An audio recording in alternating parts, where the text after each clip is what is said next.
یەکێک لەو ئەدەبە جوانانەی کە ئیسلام فێری ئێمەی کردووە بە هیچ جۆرێک نەڕۆین بۆ هیچ ماڵێک بۆ میوانداری ئیلا ماڵەکە ئەبێ پێیان خۆش بێت، خۆشحاڵ بن بە هاتنی تۆ.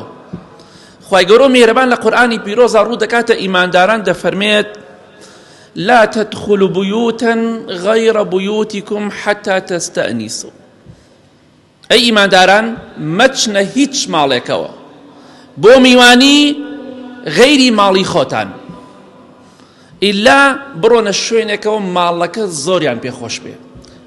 وشەی تەستەئنیسو مەبەست پێی ئیزن نییە بە تەنیا، زانایان دەفەرمون واتە ئەو کەسە دڵخۆش بێ بە هاتنی تۆ. خوای گەورە وشەی ئیزنی بەکار نەهێنا، ئیستئناسی بەکارهێنا، واتە خاوەن ماڵ دڵی بە تۆ بکرێتەوە، خۆشحاڵ بێ بە هاتنی تۆ. ماڵێ بەخوا پێی خۆش بێ پێی ناخۆش بێ هەردەچم بۆ ماڵی نە وا مەکە.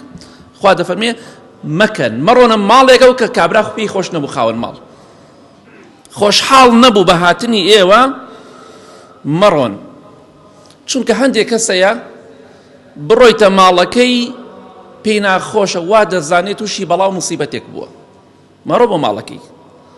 کاتێک کە دەڕۆیتە ژوورەوە وا دەزانی مناڵێکی مردووە، وا دەزانی موسیبەتێک گەورەی بەسەرەوەیە، مەڕۆنە ئەو ماڵانە، گوناهبار نابن.